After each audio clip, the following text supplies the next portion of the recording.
मराठवाड्यातील पाणी टंचाई निवारण्यासाठी रविवारी मुख्यमंत्री देवेंद्र फडणवीस यांच्या उपस्थितीत आढावा बैठक घेण्यात आली। रविवारी दुपारी 12:30 वाजता विभागीय आयुक्त कार्यालयात मुख्यमंत्री देवेंद्र फडणवीस यांच्या उपस्थितीत मराठवाड्यातील पाणी टंचाई निवारण्यासाठी आढावा बैठक घेण्यात आली। यावेळी मराठवाड्यातील 8ही जिल्ह्यातील दुष्काळ निवारणावर चर्चा करण्यात आली। मोठ्या शहरांना पाणी पुरवठ्याचे नियोजन, मुबलक प्रमाणात चारा उपलब्ध व्हावा यासाठी हायड्रोलिक टेक्निकचा वापर या विषयावर या बैठकीत चर्चा करण्यात आली। HDRFचे 556 कोटी रुपये मिळाले आहेत। हा निधी दुष्काळ निवारणासाठी वापरण्यात येणार आहे। या दुष्काळ निधीचा फायदा कुणीही घेणार नाही याचंही नियोजन करण्यात आलंय। मागच्या वेळी चारा छावण्यात घोटाळा झाला होता, यावेळेस असं काहीही होणार नाही यासाठीचं योग्य नियोजन करण्यात आलंय, असं मुख्यमंत्री देवेंद्र फडणवीस यांनी यावेळी बोलताना सांगितलं। मराठवाड्यातल्या 8 जिल्ह्यांपैकी 4 जिल्ह्यांमध्ये पूर्णतः दुष्काळ आहे आणि 4 जिल्ह्यांमध्ये विविध भागांमध्ये दुष्काळ आहे।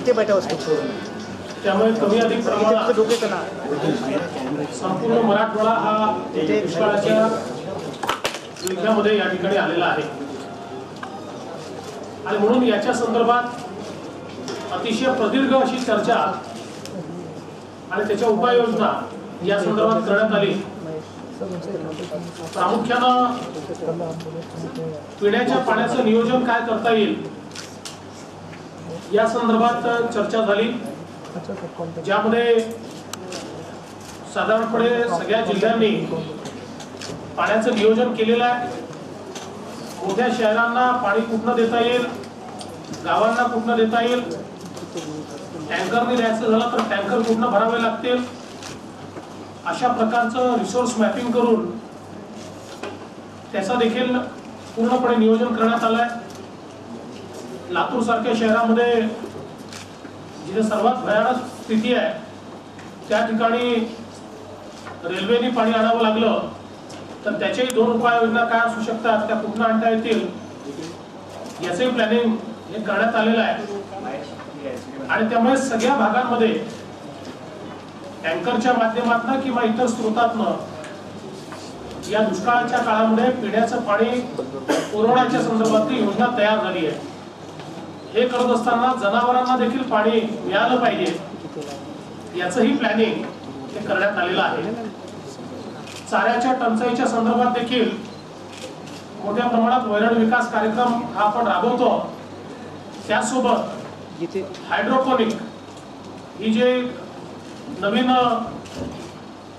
टेक्निक सुरू झाली आहे त्याचाही मोठ्या प्रमाणात वापर आपण करणार आहोत, कारण त्या माध्यमातून अतिशय कमी वेळात, अतिशय स्वस्तामध्ये आणि भरपूर हिरवा चारा आपल्याला तयार करता येतो आणि म्हणून त्याचाही मोठ्या प्रमाणात वापर करायचा आपण ठरवलं आहे।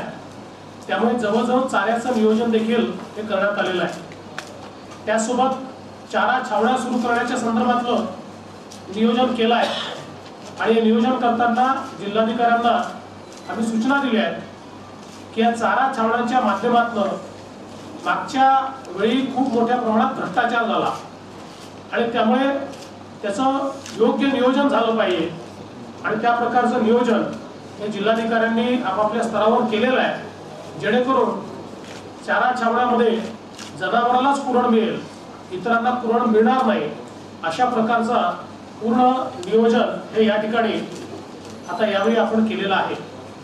त्यासोबत काही लॉंग टर्मचे उपाय म्हणून विशेषतः मराठवाड्याच्या धरणांमध्ये वरच्या धरणांमधून पाणी सोडण्याच्या संदर्भात त्याचा कालावधी काय असला पाहिजे, ते किती सोडलं पाहिजे, ते कधी सोडलं पाहिजे या संदर्भात त्याचंही नियोजन करायचं ठरलेलं आहे। तेही जवळपास झालेलं आहे। त्या संदर्भात त्याचा निर्णय महाराष्ट्र जलसंपत्ती नियामक प्राधिकरण करते, त्यामुळे त्यांचा योग्य तो आदेश घेऊन या संदर्भातलं नियोजन देखील करण्यात येईल आणि त्याचं सूत्र देखील आम्ही ठरवलं आहे। आमचं सरकार आल्यानंतरच पहिल्यांदा वरच्या धरणातनं मराठवाड्याला पाणी सोडण्याचा उपक्रम सुरू झाला आणि याही वर्षी त्या धरणांमध्ये किती पाणी आहे, त्या पाण्यातलं किती पाणी सोडता येईल याचा रेशिओ हा ठरलेला, त्या रेशिओनुसार आणि त्याचा कालावधी देखील ठरला आहे। त्या कालावधीनुसार हे पाणी आम्ही सोडू, शक्यतो ते जितक्या लवकर सोडता येईल तेवढा लवकर सोडण्याचा प्रयत्न हा आम्ही करू, पण त्याचा निर्णय हा शासनाला घेता येत नाही, तो जलसंपत्ती नियामक प्राधिकरणाला घ्यावा लागतो. त्या प्राधिकरण त्याचा निर्णय लवकरच घेत आहे आणि त्या माध्यमातून तेही नियोजन आम्ही करणार आहोत.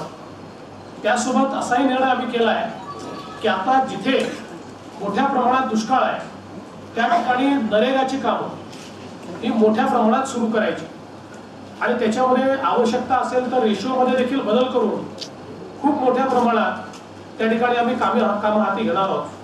जलयुक्त शिवाराच्या कामासोबत विहिरींची कामं असतील, शेततळ्यांची कामं असतील, कंपार्टमेंट बंटिंगची कामं असतील की ज्या कामांमध्ये थेट शेतकऱ्याला देखील आपल्याला काम देता येईल, ज्या माध्यमातून त्याच्या शेतीत तो कंपार्टमेंट बंटिंग करू शकेल आणि त्यातून त्याला पैसे देखील मिळू शकतील, अशी ही योजना त्या ठिकाणी राबवण्याचा प्रयत्न आपला चाललेला आहे. आणि आता या आपत्तीला इष्टापत्तीत कसं आपल्याला परिवर्तित करता येईल याकरता मोठ्या प्रमाणात या ठिकाणी नरेगाच्या कामांचं सॅच्युरेशन करायचं आणि या कालावधीचा उपयोग करून मोठ्या प्रमाणात स्ट्रक्चर्स हे तयार करून घ्यायचे, अशा प्रकारचा प्रयत्न देखील आपण सुरू केलेला आहे. त्याचंही नियोजन जे आहे ते केलं आहे. सर्व जिल्हाधिकाऱ्यांना हे देखील आम्ही या ठिकाणी सांगितलेलं आहे की त्यांनी या सगळ्या दुष्काळग्रस्त भागामध्ये प्रत्येक गावामध्ये ग्रामसभा घ्यावी आणि त्या ग्रामसभेच्या माध्यमातून टंचाईच्या ज्या 26-27 योजना वेगवेगळ्या प्रकारच्या राज्य सरकार राबवतं त्या योजना सांगायच्या. त्यासोबत 15 ऑगस्ट पासून आपण सर्व शेतकऱ्यांना या ठिकाणी अन्न सुरक्षा योजनेच्या अंतर्गत 3 रुपये किलो तांदूळ आणि 2 रुपये किलो गहू देणं सुरू केलं आहे. तो योग्य प्रकारे पोहोचतोय की नाही याच्याकडे लक्ष द्यायचं. जीवनदायी योजनेच्या अंतर्गत आपण कव्हरेज दिलं आहे, ती योजना त्यांच्यापर्यंत पोहोचवण्याचा प्रयत्न करायचा आणि त्यासोबत ज्या वेगवेगळ्या उपाययोजना आपल्याला करता येतील त्या सगळ्या उपाययोजना करण्याचा निर्णय हा देखील आम्ही घेतला आहे. आज जालना जिल्ह्याच्या वतीनं त्या ठिकाणी आमचे पालकमंत्री आणि जिल्हाधिकारी यांनी तिथल्या सर्व लोकप्रतिनिधींनी आपलं 1 महिन्याचं वेतन, पालकमंत्र्यांनी 6 महिन्याचं वेतन आणि सर्व कर्मचाऱ्यांनी 1 दिवसाचं वेतन हे या ठिकाणी दिलेलं आहे दुष्काळाच्या निवारणाकरता, म्हणून त्यांचंही आम्ही अभिनंदन करतो.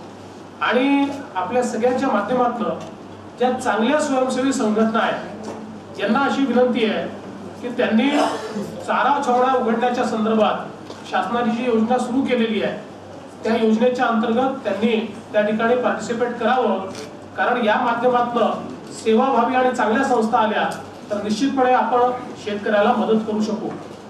आज यासोबत असं लक्षात येत आहे की कदाचित आता ज्या भागामध्ये खरीप आपण घेऊ शकलो नाही, विशेषतः उस्मानाबाद असेल, लातूरचा काही भाग असेल, त्या ठिकाणी अर्ली रबी आपल्याला घेता येईल किंवा घेण्याची आवश्यकता पडेल.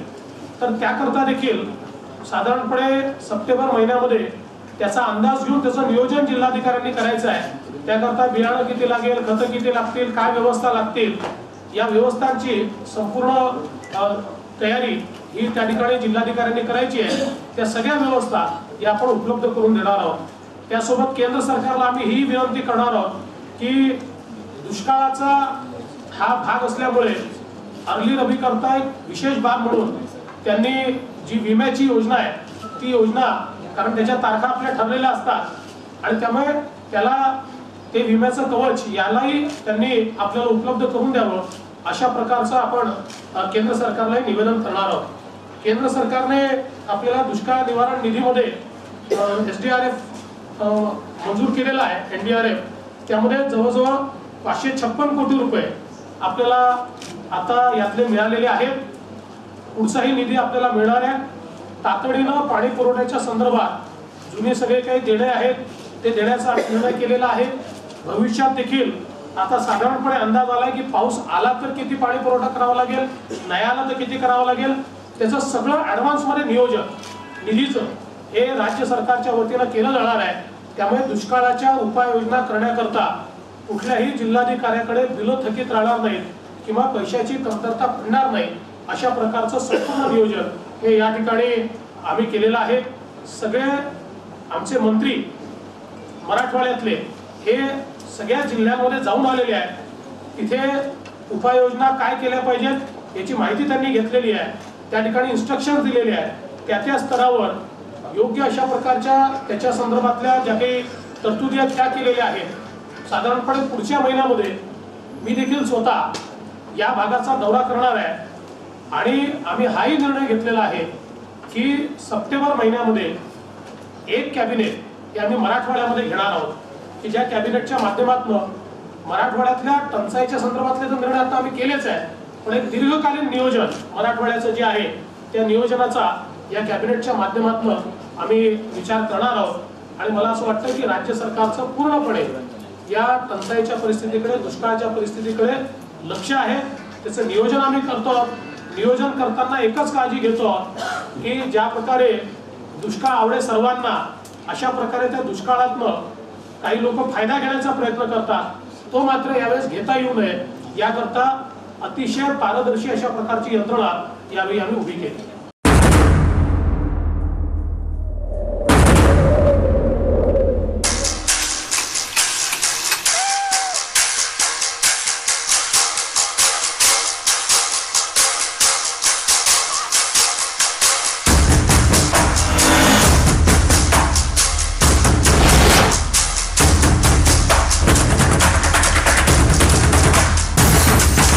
Seconds.